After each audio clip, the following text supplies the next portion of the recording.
So what should we be looking for in a prenatal vitamin and why? Bear with me, I have a list here I'm referring to because I want to make sure I give you guys all the goodies. Number one is methylated folate instead of folic acid. Methylated folate, also known as L5-MTHF. So this is important to help decrease the risk for neural tube defects in our babies and also for DNA synthesis. Keep in mind, if you have the MTHFR gene, you may not be able to use folic acid very well, if at all. And so methylated folate will ensure that you have the activated form that your body can use. So that's really important.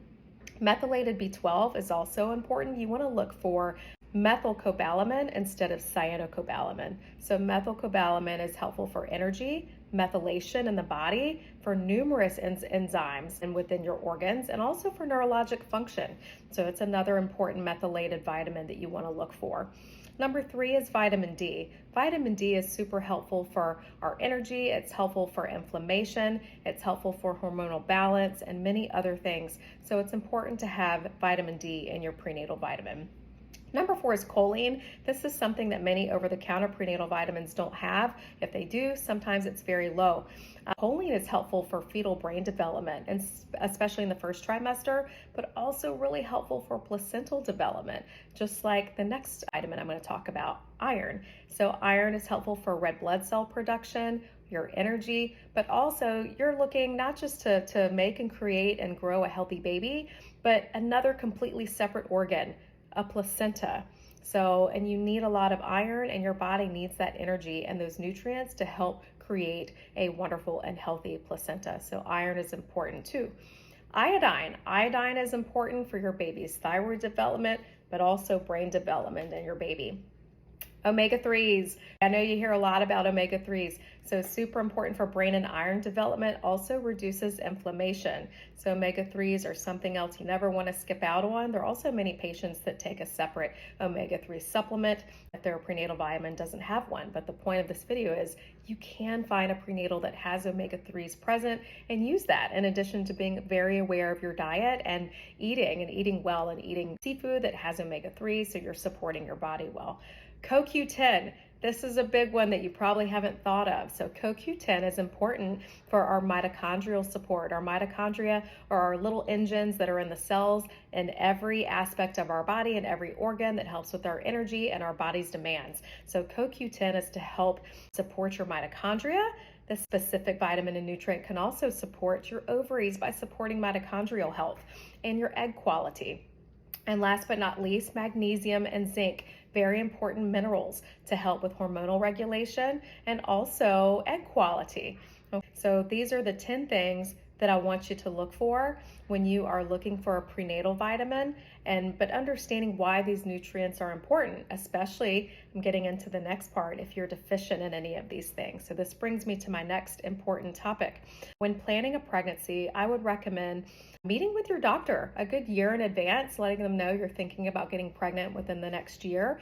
You can actually have a lot of these things tested and check certain labs and nutrients and minerals to see if you're specifically deficient in anything.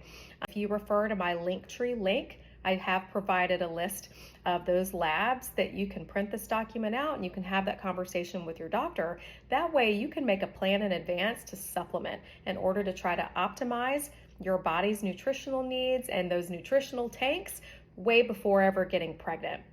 You want to try to have optimization of everything before getting pregnant and then finding out you're deficient in something. So I hope that that makes sense.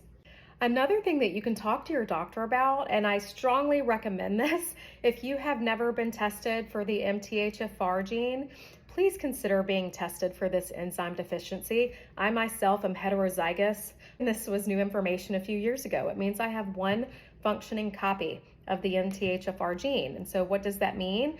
I don't necessarily methylate folic acid to make methylated folate 100%. I have one enzyme. So my body probably makes maybe about 50% of what it should be making. So this is important. It means I need to take a methylated folate supplement and methylated B12 as well. So it's important information if you know what it means, so then you know what lifestyle changes to make in order to better optimize your body. Your body's a machine. Take care of it. It's just like taking care of your car, taking care of your house. If you know the things that you can address and change, you might be able to make some simple changes to overall improve your life, how you feel, and better prep for pregnancy.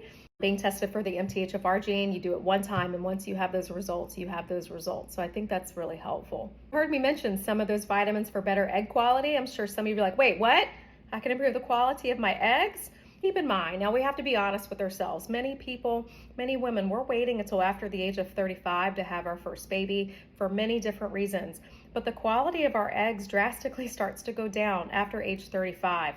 So maybe not an ideal situation, but there are some supplements that you can take. Just like you're trying to take supplements maybe to optimize your health, there are specific things that can help to support your ovaries, which may help a little bit with egg quality, such as CoQ10, omega-3s, vitamin D, zinc, as well as antioxidants. So keep that in mind. That is definitely some bonus information that I think would be very helpful, especially something to keep in mind if you are over the age of 35, or if you're just looking for different ways to optimize your health and thinking about ways to optimize your fertility as you work closer with your physician.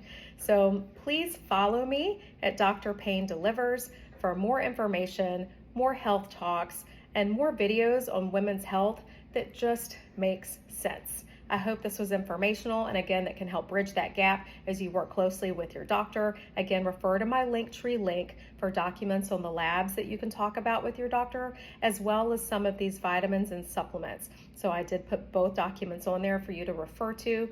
I'm Dr. Payne at your cervix.